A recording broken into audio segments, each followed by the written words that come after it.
नमस्कार मित्रों। आज मैं कुछ दूसरे विषय लेकर के आया हूँ। अभी कुछ दिनों पूर्व पार्लियामेंट के अंदर एक बहस चली जिसमें कि तय किया जाना था कि देश में सांसदों की संख्या बढ़ाई जाए। यानी कि पार्लियामेंट छोटी है अभी, उसके अंदर जो जनसंख्या के हिसाब से पार्लियामेंट के सदस्यों की संख्या बढ़ा दी जाए, उसके आधार पर महिलाओं को रिजर्वेशन मिल जाए।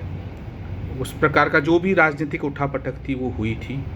तो मैं विचार कर रहा था, आखिर पार्लियामेंट के सदस्यों की संख्या बढ़ाने से पहले सरकार ने दूसरे और जिन चीज़ों की संख्या बढ़ानी थी उस पर विचार क्यों नहीं किया। यानी कि डिलिमिटेशन का वो एक्ट ला रहे थे कि भाई इतना पॉपुलेशन के ऊपर एक पार्लियामेंटेरियन होना आवश्यक है।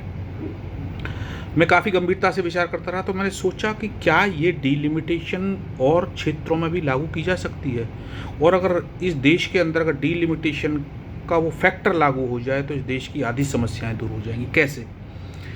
जैसे आप प्राइमरी स्कूल है, प्राइमरी स्कूल, हमारे उच्चतर माध्यमिक school, polytechnic school, ITI school, engineering school, जो यूनिवर्सिटीज़ हैं, जो भी हमारे संस्थान हैं, उन संस्थानों को भी डिलिमिटेशन कर दीजिए कि भाई एक गांव के ऊपर एक स्कूल होना अनिवार्य है, 4 गांव के ऊपर एक माध्यमिक स्कूल होना अनिवार्य है, उच्चतर 10 गांव के ऊपर होना अनिवार्य है।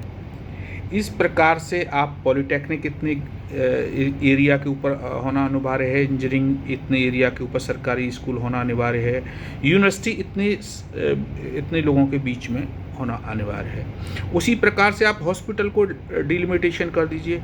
अगर इतनी पॉपुलेशन है तो उसके ऊपर आपको एक इस कैटेगरी का एक अच्छा हॉस्पिटल बनाना पड़ेगा, उससे ज़्यादा है तो फिर उससे अच्छा अस्पताल बनाना पड़ेगा। उस अस्पताल के अंदर भी जो डॉक्टर्स हैं उनको भी डिलिमिटेशन करना चाहिए। सरकार को एक एक्ट बनाना चाहिए कि इससे ज़्यादा पॉपुलेशन अगर हुई किसी एरिया की तो वहाँ पर भी एक अस्पताल अच्छा बनना अनिवार्य हो जाए। जो ब्लॉक्स हैं वो ब्लॉक के अंदर इतनी पॉपुलेशन होती है, उसके बाद एक नया ब्लॉक बनेगा, उसको डिलिमिटेशन करिए। एक तहसील है उसको भी डिलिमिटेशन करिए कि किसी भी तहसील के अंदर इतनी संख्या हो गई, इससे ज़्यादा होगी तो नई तहसील बनेगी। नगर पंचायत, नगर पालिका और नगर निगम, अगर इतनी जनसंख्या से ज़्यादा स्थिति हो गई तो एक नया शहर बसाया जाएगा और उसको इस प्रकार से शिफ्ट किया जाएगा। पुलिस है, पुलिस के ऊपर भी डिलिमिटेशन करिए कि इतनी पॉपुलेशन के ऊपर इतना पुलिस की व्यवस्था होनी अनिवार्य है। अगर वो इससे ज़्यादा जनसंख्या किसी क्षेत्र की होती है तुरंत 2 थाने बन जाएं, और फिर उससे ज़्यादा हो तो 4 थाने बन जाएं, और उस थाने के अंदर भी अगर इतनी पॉपुलेशन के ऊपर इतना जो है पुलिस स्टाफ होना ज़रूरी है। ज़िले के अंदर अगर इससे ज़्यादा पॉपुलेशन होती है तो एक नया ज़िला सृजित हो जाना चाहिए, उसकी डिलिमिटेशन होनी चाहिए। कोर्ट कचहरी वकील जितने भी हैं, कोर्ट जो पूरे भारत के अंदर हैं, इतनी पॉपुलेशन के ऊपर एक इस प्रकार का एक छोटा कोर्ट होना अनिवार्य है।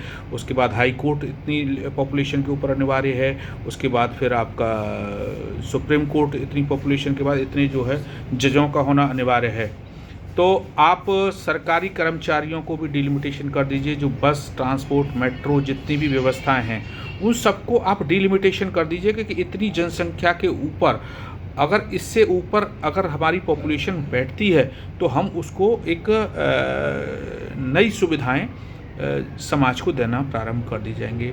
और इस प्रकार से आप एक राज्य की भी डिलिमिटेशन करिए। एक राज्य है जिसका कि आपका 10, 12, 15, 20 करोड़ पॉपुलेशन हो जाती है, वो जो है चाहता है कि 4 या 5 राज्यों में विभाजित हो जाना चाहिए, उसको सुविधा वहाँ के लोगों को मिलनी चाहिए, लेकिन एक ही राज्य से कंट्रोल हो रहा है। तो जिस प्रकार से राज्यों को भी डिलिमिटेशन कर दीजिए, विधायकों को भी डिलिमिटेशन कर दीजिए, उसके बाद आप पार्लियामेंट को डिलिमिटेशन करिए। तो जो सुविधाएं हैं इंसानों की, जो सुविधाएं मिलनी चाहिए, उसका भी कोई सीमा निर्धारित होनी चाहिए। क्या पॉपुलेशन बढ़ती रहेगी, सुविधाएं सीमित रहेंगी, सिर्फ पार्लियामेंट का ही डिलिमिटेशन होगा? बड़ी विडंबना है। दरअसल क्या है कि जो वो हमारी व्यवस्था है वो बहुत ही मतलब एक विरोधाभासी हो चुकी है। जो हमारे अधिकांश वकील हैं उनकी इच्छा होती है मुकदमे ख़त्म ना हो, यानी कि वो जो मुकदमों को समाप्त करने की, समाज में शांति पैदा करने के लिए काम कर रहे हैं, उनकी जो आमदनी का जरिया है वो हो गया है जितनी अशांति हो, जितने मुकदमे हों, जितने समाज में झगड़े हों, तो उनकी रोजी रोटी उस व्यवस्था के विरोध में खड़ी हुई है। तो वो कोशिश ये करते हैं कि समाज में शांति हो, लेकिन उनकी जो रोजी रोटी है वो छिपी हुई है, समाज में अशांति हो, तो एक दूसरे के विरोधाभासी हो गए। इसी प्रकार से जो बहुत ज़्यादा प्राइवेटाइज़ करने की वजह से जो डॉक्टर्स हैं, जो प्राइवेट डॉक्टर्स से लेकर के जितने भी अधिकांश डॉक्टर्स हैं, मैं सबकी बात नहीं कर रहा हूँ, अधिकांश की बात कर रहा हूँ, उनकी व्यवस्था ऐसी हो चुकी है कि वो किसी मरीज का इलाज करते हैं, लेकिन जो मर्ज है उसमें उनकी रोजी रोटी छिपी हुई है। मर्ज जितना बढ़ेगा, जितने ज़्यादा बीमार होंगे, जितना लंबा इलाज चलेगा, उतनी उनकी आमदनी होगी। धर्म के धंधा करने वाले, धर्म के जो ठेकेदार हैं, जो तथाकथित धर्मगुरु बनते हैं, उनकी भी रोजी रोटी विरोधाभासी है।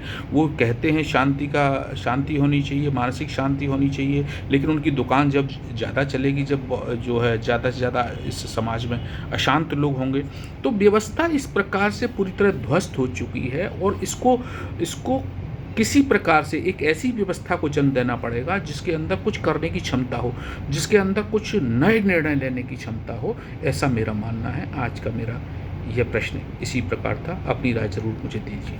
नमस्कार।